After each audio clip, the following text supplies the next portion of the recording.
बड़ी खबर आ रही है उत्तराखंड विधानसभा से। प्रदेश के वित्त मंत्री प्रेमचंद अग्रवाल से विधानसभा स्थित कार्यालय में भारत सरकार के नियंत्रक और महालेखा परीक्षक से संबंधित उच्च अधिकारी ने शिष्टाचार भेंट की। टीम के लीडर के रूप में डिप्टी सीएजी संध्या शुक्ला ने लेखा परीक्षा से संबंधित गतिविधियों के संबंध में वित्त मंत्री प्रेमचंद अग्रवाल को जानकारी दी। बैठक में राजकोषीय और वित्तीय अनुशासन और प्रबंधक पर विस्तार से चर्चा की गई।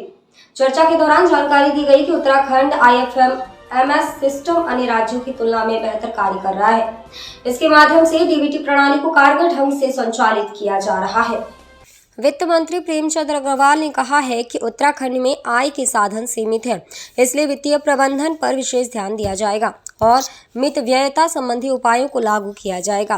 प्रदेश की वित्तीय स्थिति को सुधारने के लिए आपसी समन्वय पर बल दिया जाएगा। इस संबंध में नियंत्रक और महालेखा परीक्षक से संबंधित सुझावों को भी लागू करने का प्रयास किया जाएगा।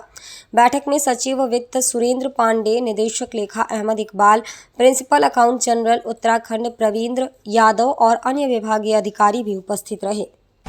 देखिए, आज क्या कि जो हमारी डीपी एजी है संध्या शुक्ला जी और हमारे उत्तराखंड के प्रिंसिपल एजी प्रवींद्र यादव जी से मुलाकात करने का मौका मिला और उन्होंने जिस प्रकार से उत्तराखंड के इस प्रदेश के बारे में बताया, निश्चित रूप से उनके जो फ्रूटफुल हमारे सुझाव मुझे मिले हैं, उससे पहले भी उनके द्वारा हमारे विभाग को दिए गए हैं। तो कोशिश करेंगे, क्योंकि हमारा मकसद भी, हमारी सरकार का मकसद भी है कि कैसे हम लोग अपने उत्तराखंड के बारे में जो हमारी वित्तीय स्थिति है उसको हम सुधार सकें, कैसे हमारा आपस में समन्वय हो सके। तो कुछ उन्होंने अच्छे सुझाव भी दिए और मुझे अच्छा लगा कि जो हमारे फाइनेंस से संबंधित हमारे मिस्टर पांडे ने भी स्वीकार किया, उनके जो सुझाव आए हैं उनको उन्होंने देखा है और कोशिश करेंगे। अब तो हमारा मकसद भी यही है कि हमारे उत्तराखंड की वित्तीय स्थिति सुधरे, कैसे हमारे सोर्स ऑफ इनकम बढ़े, कैसे हमारे खर्चे कुछ कम हो, जैसे उनका भी कहना था। और ये तो मैं पहले भी अपने विभागीय बैठक में कह भी चुका हूँ, क्योंकि हमारा जो छोटा सा राज्य है जिसमें सोर्स ऑफ इनकम लिमिटेड है और उनको कैसे हम बढ़ाएं और खर्चे कैसे कम करें, मैं पहले भी विभाग की बैठक में अपने अधिकारियों को कह चुका हूँ और उसका कंप्लायंस हो, ये भी मैंने आज उनके बाद कहा है। हमारा स्टैम्प एवं रजिस्ट्रेशन विभाग है, आज उसकी मैंने समीक्षा बैठक की है। सभी अधिकारियों से मैंने कहा कि कैसे हमारा रेवेन्यू प्रदेश का बढ़े, क्योंकि आने वाली जून में जिस प्रकार से SC/GST का 14% हमें जो सेंटर से अभी तक मिलता था, वो शायद उसकी अवस्थिति क्या होने वाली आगे तक पता चलेगा, लेकिन उसके विकल्प तलाशने के लिए हम लोग अपना प्रयास जारी कर रहे हैं। मुझे ऐसा लगता है कि रजिस्ट्री में भी जो हमारे यहाँ 53 हमारे यहाँ उप निबंधक कार्यालय है, 48 तो हमारे यहाँ जो है पूर्णकालिक है, 2 अंशकालिक हैं और 3 पदेन हैं, यानी कि 53 से हमें कितनी आय प्राप्त हो रही है। हालांकि पिछले वर्ष तो हमें कुछ उसका इजाफा हुआ था आय का, लेकिन मैंने कहा कि हम कैसे और उसके रास्ते ढूंढ सकते हैं। जैसे हमारे प्रदेश में बहुत सारी ऐसी मल्टी स्टोरी बिल्डिंग या फ्लैट्स बन रहे हैं, क्या उससे हमें रेवेन्यू मिल रहा है या सिर्फ हमारे जनता को उसको एक नुकसान की स्थिति में तो नहीं है, सरकार को उसको कितना फ़ायदा मिल रहा है, इस पर हमने कहा सर्वे करना चाहिए। मैंने कहा है कि और हम सोर्स ऑफ इनकम क्या उसमें बढ़ा सकते हैं, उस पर हम लोग ध्यान रखें। खर्चे को भी हम अपने कम करें, क्योंकि खर्चे इस रूप में तो करें जिसमें हमें लाभ मिलने वाला है। खर्चे इस रूप में न करें खाली खर्चे के लिए खर्चा करना है। तो मैंने वो बातें भी कही है और 100 दिन का एक रोड मैप बनाने के लिए मैंने कहा है, उसमें 100 दिन में हम क्या क्या कर सकते हैं। अपने पूरे 53 के 53 जो हमारे उप निबंधक कार्यालय हैं, क्या सब वो कंप्यूटराइज्ड हैं? जो मुझे जानकारी मिली है सारे नहीं है। मैंने कहा कि 100 दिन के अंदर करना है। जैसे जो मल्टी स्टोरी बिल्डिंग बन रही है या फ्लैट्स बन रहे हैं, उनका सर्वे पूरी तरह से कैसे हम कर सकते हैं, 100 दिन के उस एजेंडे में जोड़ सकते हैं क्या।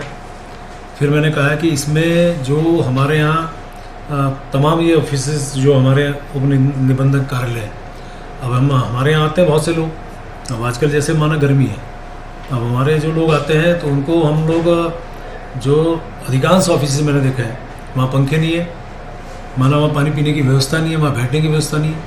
तो ये बहुत छोटे खर्चे हैं, मैंने कहा इनको करने की आवश्यकता है तो करना चाहिए।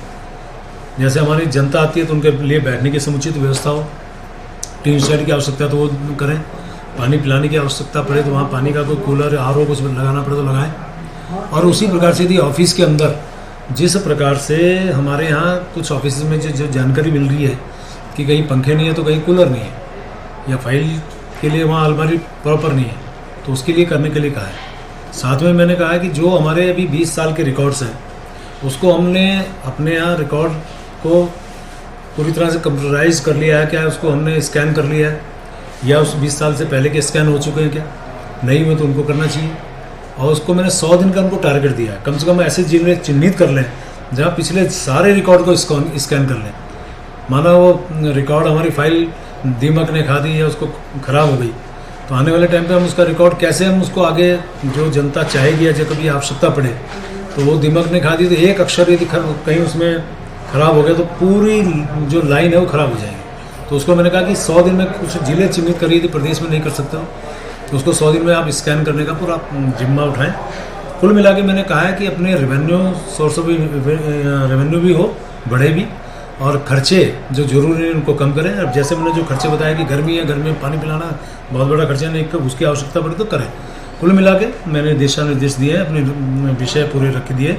मुझे उम्मीद है आने वाले टाइम पे हमारे अधिकारी, चूँकि ये ही अधिकारी फाइनेंस का कंपोनेंट है जिसमें हमारा ये कल जीएसटी का था तो आज स्टैम्प एंड रजिस्ट्रेशन का था, तो दोनों कंपोनेंट को मैंने कहा कि किस तरह से हम अपने आने वाले टाइम पे वित्तीय संसाधन बढ़ा सकते हैं, कैसे हमारा आपस में समन्वय और किस तरह से हमारा तालमेल हो सकता है खर्चों के हिसाब से, उसको करें ताकि आने वाले टाइम पे हमें कोई वित्तीय संकट हमारे सामने ना हो।